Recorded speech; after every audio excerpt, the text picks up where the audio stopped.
एक बार एक आलसी व्यक्ति गौतम बुद्ध के पास आया और बोला, हे बुद्ध, मैं एक आलसी व्यक्ति हूँ। मैं जीवन में जो कुछ करना चाहता हूँ अपने आलस्य की वजह से नहीं कर पाता हूँ। बुद्ध, मुझे ऐसा मार्ग बताइए जिससे मेरा आलस्य खत्म हो जाए। उसकी बात सुनकर बुद्ध मुस्कुराते हैं और कहते हैं कि तुम्हें कैसे पता कि तुम आलसी हो। वह व्यक्ति बोला, हे बुद्ध, केवल मैं ही नहीं, आसपास के सभी लोग मुझे महा आलसी बोलते हैं।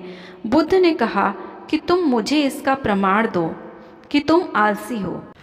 वह व्यक्ति बोला, बुद्ध, मैं ये तो जानता हूँ कि सुबह जल्दी उठना मेरे तन और मन दोनों के लिए बहुत अच्छा है, लेकिन मेरा आलस्य मुझे जल्दी उठने नहीं देता।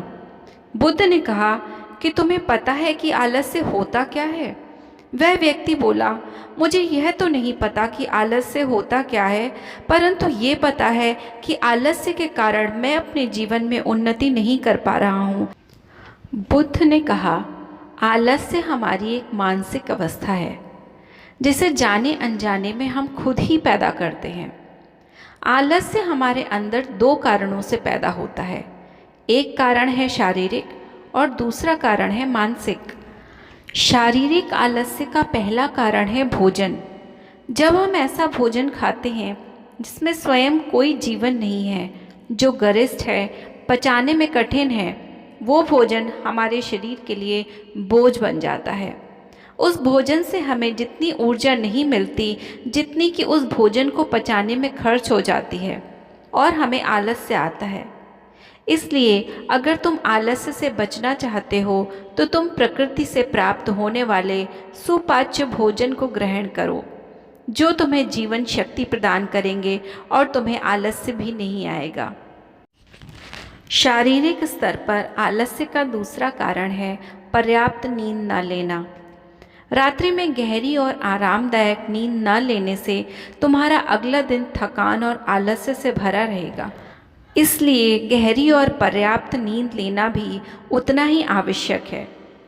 शारीरिक स्तर पर आलस्य का तीसरा कारण है सुबह जल्दी ना उठना। उस व्यक्ति ने कहा, हाँ बुद्ध, मैं सुबह जल्दी नहीं उठ पाता हूँ। बुद्ध बोले, तुम सुबह जल्दी तब उठ पाओगे जब तुम रात को जल्दी सो जाओगे। उन्होंने बौद्ध भिक्षुओं की तरफ इशारा करते हुए कहा कि इन्हें देखो, ये रात को एक निश्चित समय पर सोते हैं और पर्याप्त नींद लेने के बाद सुबह जल्दी उठने में सक्षम होते हैं। हर एक बौद्ध भिक्षु को अनुशासन का पालन करना होता है। यही अनुशासन उनके जीवन में संतुलन लाता है। कुछ लोगों को अनुशासन एक बंधन लगता है, लेकिन सच्चाई यह है कि अनुशासन हमें बांधता नहीं बल्कि स्वतंत्र करता है।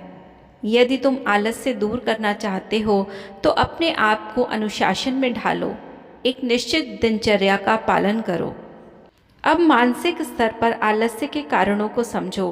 पहला कारण है आलस्य का कि जब हमारे अंदर आत्मविश्वास की कमी होगी तो हमारे मन में आलस्य आएगा।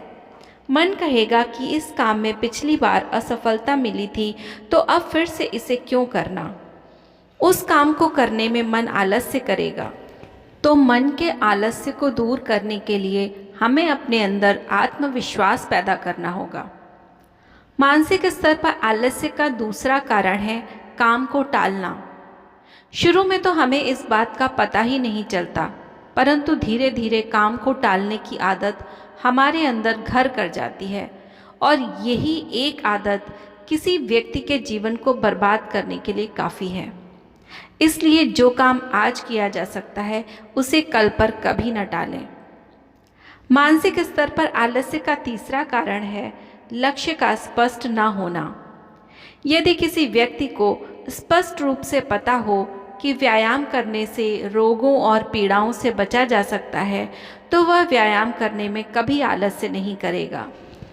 मानसिक स्तर पर आलस्य का चौथा कारण है किसी काम को करने की किसी बड़ी वजह का ना होना।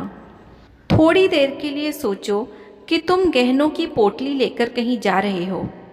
थोड़ी देर बाद तुम थक कर एक पेड़ के नीचे बैठ गए, लेकिन तभी तुमने देखा कि कुछ डाकू तुम्हारा पीछा कर रहे हैं।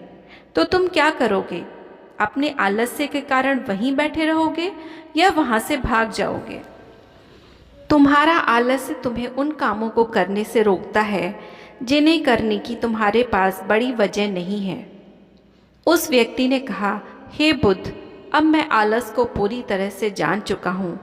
आपका बहुत बहुत धन्यवाद। मुझे उम्मीद है कि आपको ये वीडियो पसंद आया होगा। अगर आपको ये वीडियो पसंद आया है तो प्लीज़ चैनल को सब्सक्राइब करें। नमस्ते।